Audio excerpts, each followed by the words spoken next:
मुंबईचा इव्हेंट आटपून आम्ही घरी जायसाठी निघालो होतो। तर आम्ही सगळ्यात पहिले पुण्याला बहिणीकडे जाणार होतो। तर सकाळी सकाळी निघाल्यावर एका ठिकाणी आम्ही खायसाठी थांबलो होतो। त्याचा व्हिडिओ मी काल शेअर केलेला आहे तुमच्यासोबत। जर तो तुम्ही बघितला नसेल तर बघून घ्या, म्हणजे तुम्हाला समजणार की जेवढ्या मोठ्या ठिकाणी आपण खायला थांबतो तेवढं आपल्यासाठी ते किती रिस्की राहू शकते।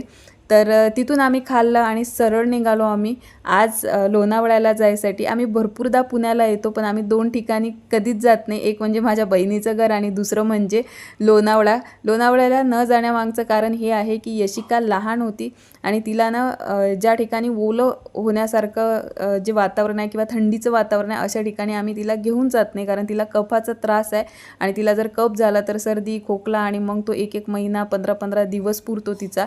त्याच्यामुळे आम्ही कधीच रिस्क घेत नाही, तिला घेऊन जात नाही। बट आज आम्हाला खूप मस्त चान्स भेटला होता, दोघंच होतो आणि यशिका बहिणीकडे थांबलेली होती पुण्याला, त्याच्यामुळं यावेळेस म्हटलं मस्तपैकी लोणावळाच बघून घेऊया। तर 8 पॉईंट आहे, तिथले आम्ही 8ही पॉईंट कवर केले होते आणि भरपूर एन्जॉय केला।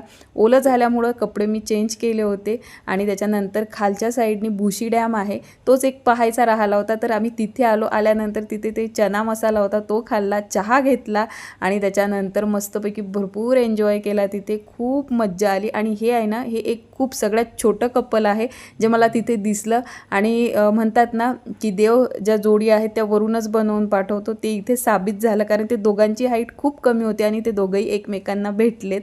तर खूप भारी वाटलं आणि खूप आश्चर्य वाटलं की किती छोटी जोडी आहे ही, म्हणून मग त्यांनाही कॅप्चर केलं त्यांचं लक्ष नसताना, त्यासाठी सॉरी बोलते मी, पण मला ती गोष्ट खूप आवडली। त्यानंतर आम्ही सरळ पुण्याला जायसाठी निघालो। 4 वाजता आम्ही तिथून निघालो आणि संध्याकाळी 6 वाजता आम्ही घरी पोचलेलो।